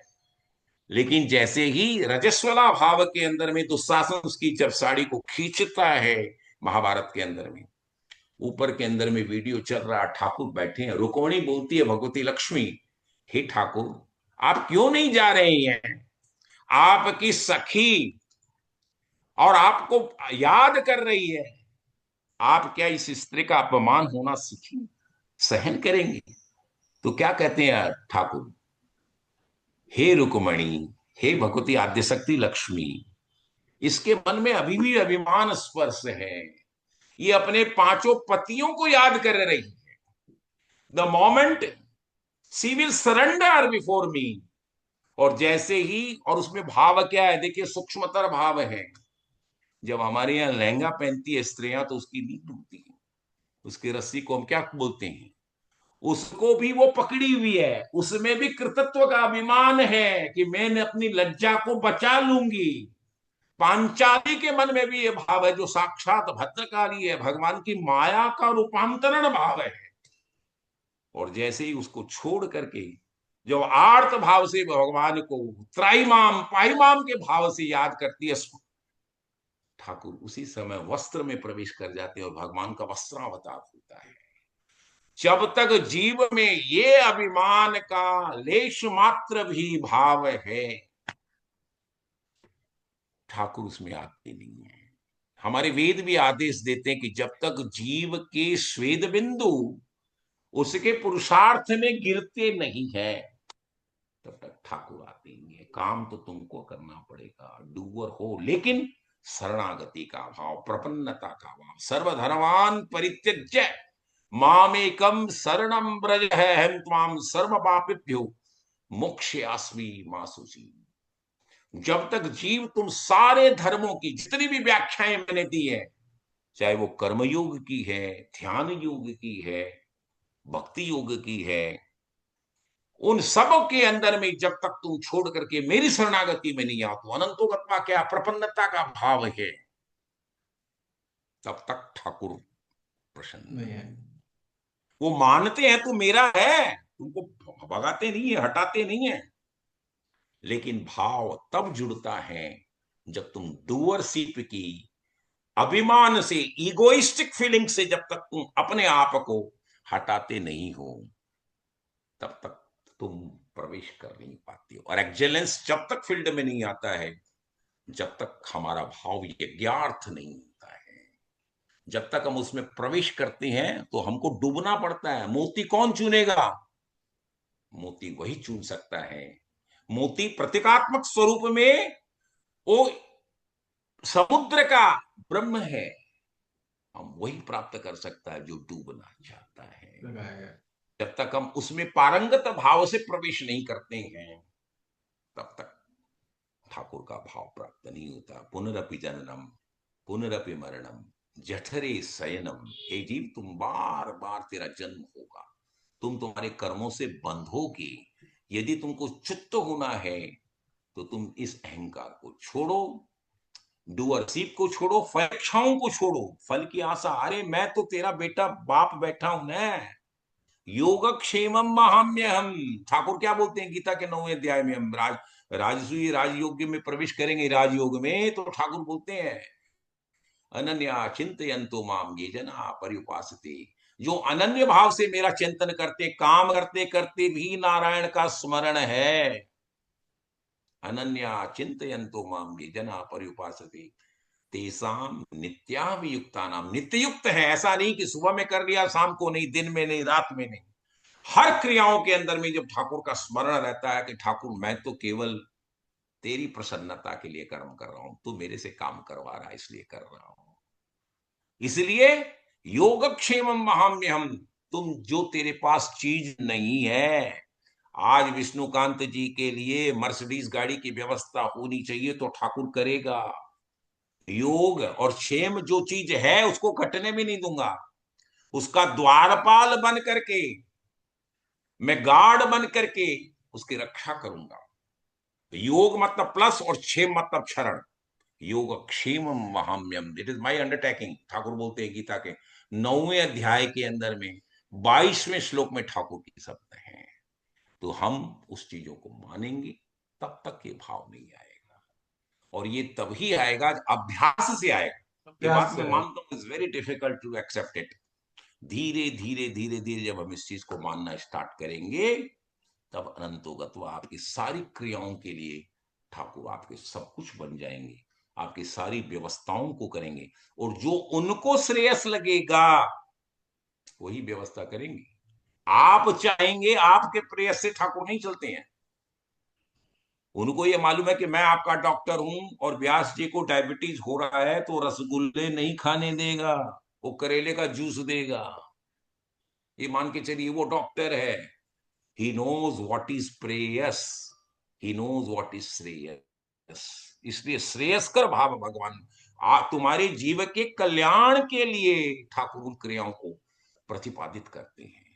ये भाव जब तक हमारा प्रवेश नहीं हो पाता है, हम ठाकुर को हमारे अंदर में अनुभव नहीं कर सकते। और द मोमेंट वी स्टार्ट, मैंने कहा ना कि हम वेदांत के उस चरमोत्कर्ष पर पहुंचते हैं, वेयर इज जीवा इज इक्विवेलेंट टू शिवा, शिवोहम शिवोहम। आप चलते फिरते नारायण हो, आपको मंदिरों में जाने की आवश्यकता नहीं है, ठाकुर स्वयं आपके पास आते। ब्रह्म निर्वाण अधिगच्छति, वो बोलते हैं कि उसके लिए ब्रह्म स्वयं चला करके ब्रह्मनिष्ठ ब्रह्मवेत्ताओं के पास ठाकुर चले आते हैं, उनको जाने की आवश्यकता। हमारी जो कंदराओं में गुफाओं में जो -25 -40 डिग्री टेम्परेचर के अंदर में जो तपनिष्ठ योगी हैं, उनको न तो ठंड लगती है, न उनके पास कोबरा सांप का भय है। क्योंकि हमने कहा अनंतोगत्वा लास्ट गीता में क्या कहा, सर्वभूत तेरता का भाव आते ही सुहृदय होते हुए उन उन मुनियों के लिए, ऋषियों के सामने से सियार जा रहा है, सिंह जा रहे हैं, उनके सामने से कोबरा सांप जा रहा है, उनके कोई असर नहीं पड़ता है, क्योंकि उस अभय को प्राप्त कर रहे हैं, क्योंकि उनके ठाकुर रक्षक हैं, क्योंकि उनका सारा योग और क्षेम की कैपेसिटी ठाकुर अपने ऊपर में ले रखी है। और वो सारी क्रियाएं जो संपादन कर रहे हैं वो अपने लिए थोड़ी कर रहे हैं। वो तो हमारे तरीके से हम सामरिया सेठ के मंदिर में जाते हैं, कोई भूतनाथ बाबा के मंदिर में जाता है, कोई रानी सती दादी के मंदिर में जा रहा है, उसे कोई जाने की भी आवश्यकता नहीं रहती है। ठाकुर उसके पास स्वयं आते हैं और वो स्वयं अपनी अंतरात्मा में ठाकुर का दर्शन करता है। भाव ये है, जब तक वो भाव नहीं आएगा तब तक ये कर्माकांड के बने हुए विधि विधानों के अंदर में हम रह जाएंगे और हम उससे ऊपर उठ नहीं पाएंगे। ये भगवान का असीम अखंड आनंद का भाव उसे ही प्राप्त हो सकता है जो जीवन मुक्तता का भाव प्राप्त करता है, यज्ञार्थ कर्मों का संपादन करता है, कृतत्व के अभिमान को छोड़ता है, फलेच्छाओं से ऊपर उठता है, और सबके अंदर में ये मेरा लड़का है, ये ताऊ जी का लड़का है, ये मेरी साली का बहन हुई है, ये नहीं, वो भाव नहीं, सबके भाव के अंदर में विराटत्व का भाव लेकर के चलता है, तो आपके सारी क्रियाओं का संपादन डिवाइनल होता है और ठाकुर आपके सारी क्रियाओं का विधान करता है। और वो जो आनंद प्राप्त होता है, उस आनंद को हम वर्णों में, शब्दों में वर्णन कर नहीं सकते हैं। जय जय श्री राधे, जय जय श्री राधे। आदरणीय श्री आर के व्यास जी को आज के इस अत्यंत भावपूर्ण और प्रेरणादायक प्रवचन के लिए हम सभी की ओर से हार्दिक धन्यवाद। गीता के पंचम अध्याय के श्लोक 21 से 29 के माध्यम से आपने आप संयम, वैराग्य और परम शांति के गुण संदेश को सरल एवं जीवनोपयोगी रूप में हमारे सामने प्रस्तुत किया। आपका प्रवचन निश्चय ही हम सभी के लिए मार्गदर्शक और प्रेरक रहेगा। ईश्वर से प्रार्थना है कि आप इसी प्रकार हमें गीता के दिव्य ज्ञान से लाभान्वित करते रहें। जय जय श्री जय श्री राधे, जय जय श्री राधे, जय जय श्री राधे।